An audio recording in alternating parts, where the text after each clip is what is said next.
Kid of Arcadia. Chapter 17. The Freedom to Move.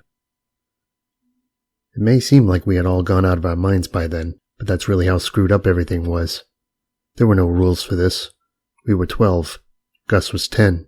We really didn't know any better about the world and about life, and we had all our own selfish ideas about it working against us too. The truth was we each still wanted something this man was giving us, even Gus, if just to earn back that man's trust. We wanted some kind of empowerment, or at least what we thought it was. But one night put me in my place. We'd just come in from an evening stone skipping on the back pond where we were chatting all about the usual suspects, but the second we crossed the threshold from the foyer, the three of us fell silent. There was our kidnapper, home early and frying eggs. It was Friday, which meant we'd be up all night and sleeping in, and that sucked now because I didn't want to have to spend another night in the house with that man. Only when day and night flipped back around with my waking and sleeping did I feel any safer, since it meant less time with him leering over us and more time left to our own devices. That night was going to be different though, for sure. He said it was a special occasion and that he'd secured a rare treat for us to take us places we might never come back from, and told us to hurry up and eat. And whatever the hell it was, it didn't happen like most things, preferring to float in with the warm summer night wind through the screen door to capture us stunned and shaking on the living room floor an hour later. Wherever this spore came from, whether it was in the eggs or something else, I swear a spirit or something settled down in the house that night and took a lot out of us. Cop came by earlier, the man said when we were still sitting at the table. Said they got some complaints about kids breaking windows and asked if I heard or saw anything. I said I didn't. So, can you tell me what's up with that? We averted our eyes and didn't say a word. It both amused and worried me just how well he knew us. He continued, "You guys realize that if anyone on the street sees you coming in or out of here now, they're going to get suspicious.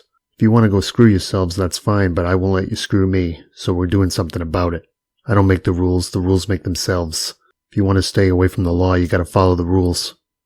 Josh sighed and shook his head at me, as if trying to pin all the blame on me in front of his man. I didn't care about that so much, though. To me, the news made it seem like we were already sunk, and that sure enough he'd have his way out of this sooner than he thought. Maybe that was part of his plan all along, who knows, but nothing could have been worse news to me. "We can hide if the cops come," Josh suggested. "You don't get it," the man said, shaking his head. "You can't hide around here if this is where they're going to look. I don't have kids, and there's no kids staying here, and I want to keep it that way. You guys either got to stay in the house or go find somewhere else to hide. Go knock yourselves out busting up windows for all I care, but just stay far away from me. If you get caught, it's going to be your problem." "It wasn't me. I told them not to," Gus said. "It won't happen again," Josh said, eyeing me. "Well, that's fine and all, but it's not going to stop them. They're probably going to keep checking this neighborhood out for another week or so, and I don't want the neighbors seeing you. The last thing any of us want is some 5-0 asking to take a look around here," the man explained. "Just tell him no then," Gus said. "I don't even want to get put in that position. Got it? I'd just as soon get rid of all of yous. But I figured you guys might not want to go to juvie anytime soon, so either you stay in the house or you go somewhere else and stay away. For all I know, you could have already been seen. Any day could be the day they decide to come on back," the man said. "Say we're nephews or something, like always," Josh replied. "I could if I had to, but whether you're my nephews or my stray boys, if you're out there breaking shit, it doesn't make a difference. You're going to end up getting locked up," he said. Something about it didn't seem right, but what did I know? Maybe there was some truth to it since it had happened to Josh. I shrugged my shoulders and outstretched my palms on the table. "Damn, do we even know if this is that serious?" Josh sighed and rolled his eyes. "What he means, Jared, is if we don't like the idea of hanging around the house, he'd stick us out back in the tent. He's done that before." "Yes," the man added. "I don't like locking you guys up here if I don't have to, just so long as you don't come around the front. That is, if that's what you guys want to do. I just really don't like having to lock you guys up places." "So that's what's happening?" Gus asked. "Yeah," the man answered. "You'll just lay low for a week or whatever, here or out back, take your pick. If I go down and get busted for something, it'll be for something I have control over. Not because you guys want to be little punks or other stupid shit like that," he answered, settling the matter as he usually did without a word of argument. "But then what?" Gus was grinding his teeth. No one said anything. That was not the night for the level of anxiety being heaped on me. Hours later, rain was dropping on the roof. My heart was still skipping beats even as my tired muscles were slowing to a crawl, so I put it down to my drowsy nerves and gulped a cup of OJ. I was feeling nauseous, and then it hit me, first shattering at my fingertips like a vibration when I closed the fridge door. That's when I realized something was different. The omelet, I thought. Those mushrooms. I stared at the floor in the corner of the kitchen and staggered in place with my hands still fused on the fridge door handle. I just didn't see the point of pulling away anymore. It felt like hours were passing and waves of jitters grooved and danced up and down my arms where all the little hairs stood on end. I dropped my plastic cup and hit the floor in a thunderclap, a blast echoing to all corners of creation. Whoa, holy shit, I thought. Some current kept zapping through the room and rubbing itself up and down my limbs as they grew heavy. I stood with my chin to my chest, watching the floor tiles blink black and white like static beneath my bare feet as a cool rush slung around my neck. My shoulders slumped. I felt a weight on my back, turned up, and found Gus leaning on me. His head rested on his shoulder and his eyes were wide like an alien. You gotta see this. His words slurred together and it took 20 seconds before he could even get that out. He gestured to me with his thumb stuck out, and I could see the whole path of his hand trailing in the air as if he just swished the surface of a stagnant pool, rippling the things around him. The blur of his skin meshed with the objects in the room, evaporating right into them. I shook my head. If he kept that up, pretty soon there'd be nothing left of him. How are you doing that? My jaw dropped. As I plodded across the kitchen to follow him, every object in the water world around me left its trails like every blurry-eyed blacktop spin I'd ever tried to step away from as a child. The living room seemed longer as I approached the entrance, and the television flubbed and garbled in some strange crashing noise, like a repeating gunshot bouncing off the sides of my brain. The far wall heaved and swelled like the house was breathing, and as Gus approached Josh lying on the rug at the opposite end, he too grew and shrank with it. I paused for a second to shake my head for focus, but it was no use and I was pushed to the floor. We positioned ourselves on the carpet so that together we made a twisted, three-pointed star, our heads touching in the center and our bodies curled up in all directions, and we lay watching things as they appeared to us from the ceiling. Our kidnapper sat back on a pillow in the corner, watching the Late Show with a bowl of flakes. You guys are too easy, he laughed. From that spot I must have stared at those window fan blades spinning for hours as all the night bugs crawled out the cracks of the ceiling around the bulb.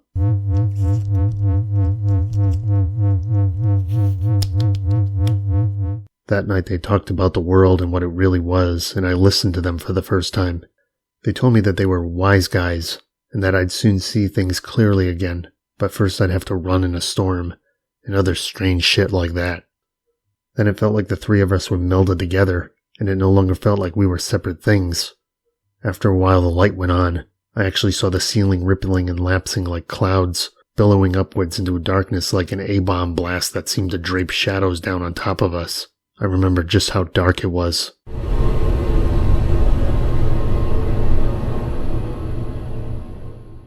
What looked like hands clawed from the clouds, then a thunderstorm brewed outside ready to explode, and I saw something like a beast swirling in the blackness out there, pouring smoke from its nose, choking to death and screaming like a small child.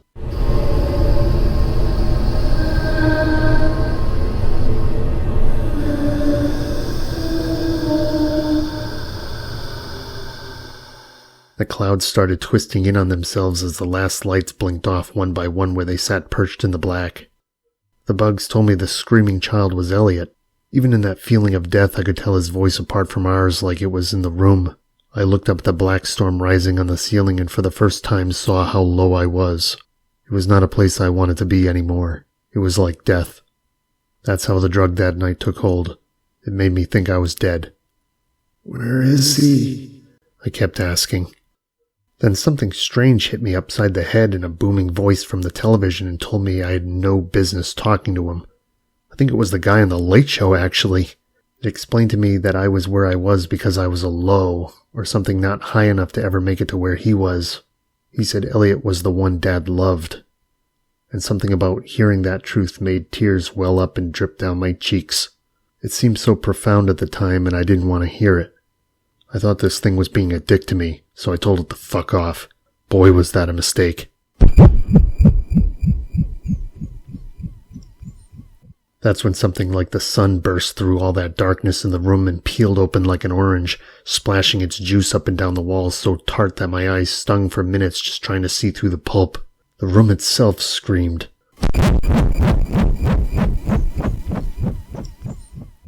My ears were practically deafened, and I realized that the light had been switched on. Then I saw these fuzzy blobs grow and shrink in the air, each flashing through every color in the spectrum and then some faster than I could see. Meanwhile, metal ground on metal, scratching some blitz and warp spiral up and down my inner ears so loud I had to cover them. But it made no difference. The noise was coming from inside, and with its every ear-splitting screech, scared the color out of sight. It sounded like Missile Command when it'd go blitzing out.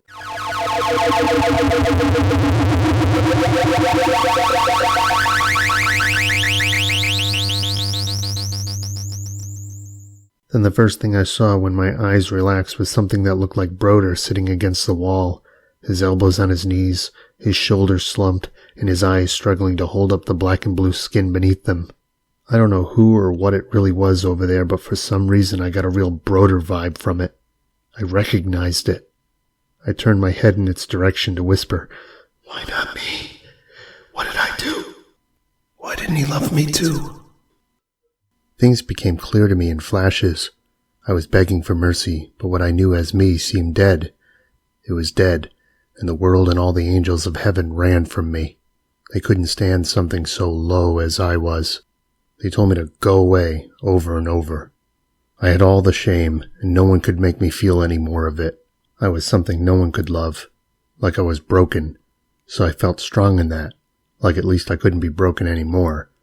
But also, because of that, they said that's why I was thrown away like trash. That's why your dad threw you away, they said. They just went on and on like that, nagging me to tears.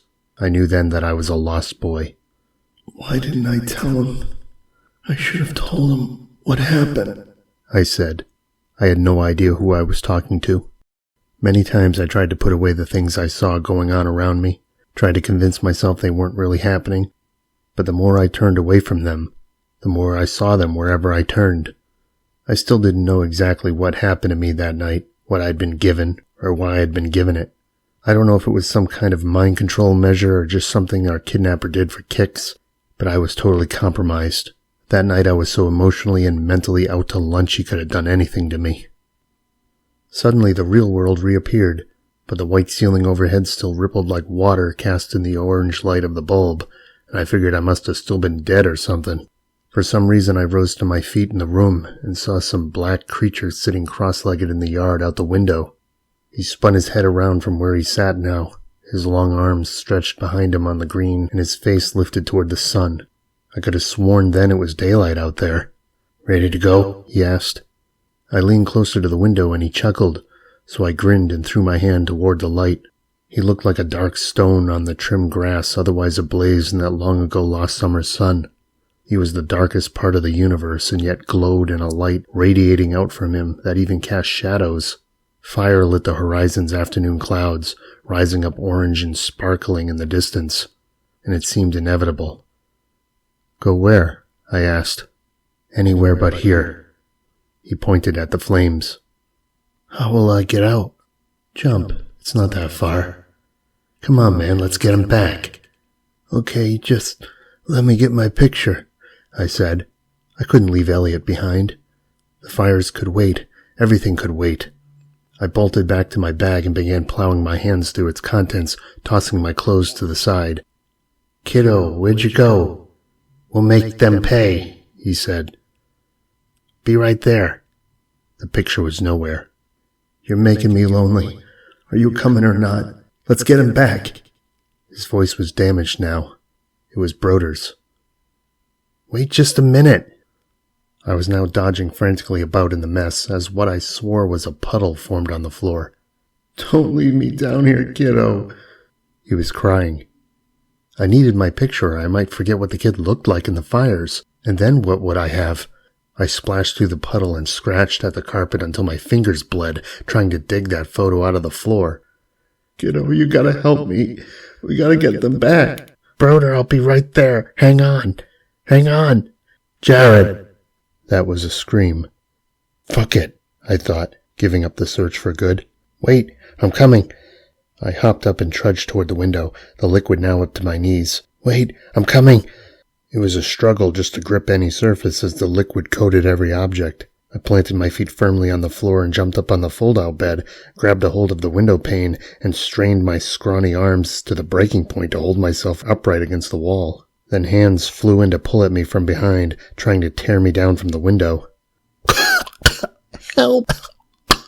I screamed, choking on a mouthful of that strange white fluid. There was nothing else to grab, and it seemed like I'd drown for sure if I couldn't get out, but my sneakers gave no traction under it to make the jump. The hands tugged harder, and so I fell under, down and down. I couldn't breathe. The sun that summer danced all over the scene in the dim-lit room I'd made a tepid pool, and then it hit me. Something wasn't right about all this. None of this was really happening. My strength gave out as the level of it in the room rose higher, and their grasp on me grew tighter. I decided to just stop fighting them. "Please stop," I sobbed. But the sky turned back over dark as a thunderclap shook the world. So I ripped myself out from their grip and ran from the house screaming, slipped, and fell down on the cement stairs outside, landing on my back on the grass. The rain roared like the sound of 1,000 people laughing at me, and when my eyes opened, I saw the dark sky once again looming above through the downpour.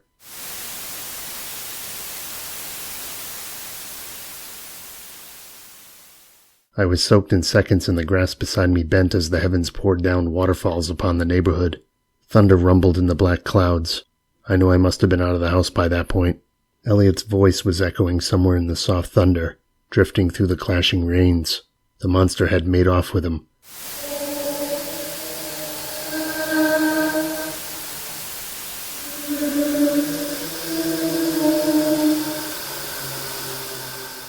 The once lit horizon was doused. "I'm so sorry," I whimpered. Soon I saw someone standing over me, but couldn't tell who it was through my clouded sight. He told me he forgave me for what I had just done, whatever that was exactly. The gutters overflowed and the streets channeled a river. The ground softened soggy like a pillow, and through the rain I felt utter comfort in the cold and warm by his embrace, whoever he was. It felt like Dad, but it couldn't have been. I shivered, but I had never felt so clean as when he was there. I cried myself into a soothing sleep in that stranger's arms as thunder rolled around the sky until it was drowned out by the water, and I felt peace in the dark rains like never before in life.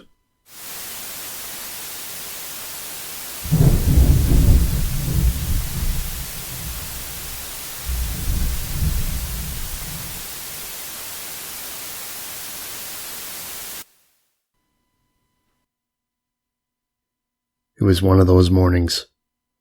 A cold blast and a shiver poked me back to life from my great death the night before, and I found myself curled up and cramped at the bottom of the bathroom shower, naked and soaked. My clothes were strewn all over the floor in what must have seemed like a good idea at the time for someone. There was no way I was coming to terms then with what I had experienced or what had even happened to me, so I figured I just had to get physical. I knew our kidnapper would have strongly disapproved of me going out like that, but I didn't care about him any more than he cared about me. So after wobbling to a stand and slipping all my wet clothes back on, I was ready for a run. It was all I could do. I said screw it to changing out of those clothes and tiptoed across the dim kitchen.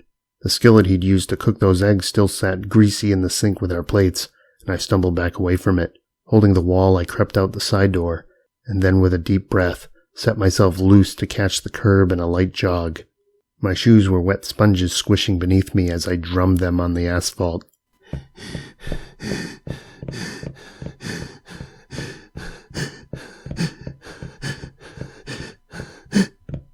I couldn't think straight about anything, and it scared me, and the more terrified I was, the faster I ran. For a while it felt like the good old days. Whatever anxieties I felt melted away with each panting breath, and whatever frustrations that had simmered up were beaten out with each pounding step. The lingering drug haze made everyone feel springy, like I could defy gravity on a bounce. The wind in my hair, the air in my lungs, the moist dew soaking through to my toes, it was all enough to keep me going, and I felt alive again. The sidewalk had many ups and downs before I reached the intersection, but I took them all with stride. A few cars rolled the quiet streets beneath the streetlights. Traffic signals changed from red to green needlessly, and the highway still droned its endless breath in the distance. It was all there. but none of it would ever look quite the same after such a night as that. Now I felt alive again, and I still had a chance. In the midst of all this stillness, I was in motion. I was taking control, directing every muscle in my body and every nerve in my brain forward. At least I could still do this. Let them take every bit of my life when this is over, I thought, so long as they don't take these minutes away. It was my very own total freedom of movement, and it really was a wonderful thing. It's the most wonderful thing in the world, actually. I lay in the dewy grass that morning and waited for the sun's warmth to pour in and dry the dew, and after a while, embracing the weeds, tiptoed back into the house. There I undressed, threw on some dry shorts, and fell down on the fold-out couch bed with Gus. Josh was sleeping with the man again in the small bedroom, but I no longer cared what he did. Gus stirred awake the moment I hit the springs, and he latched his hand onto my arm reflexively before he even turned to me. His eyes shot open and his mouth hung like a choir boy's lips from which short breaths were sprayed. Tear streams were gushing down his cheeks. "Did you see him too? Did you see God?" he asked. "I don't know," I said, rolling over. "What did you see?" I drifted back to sleep.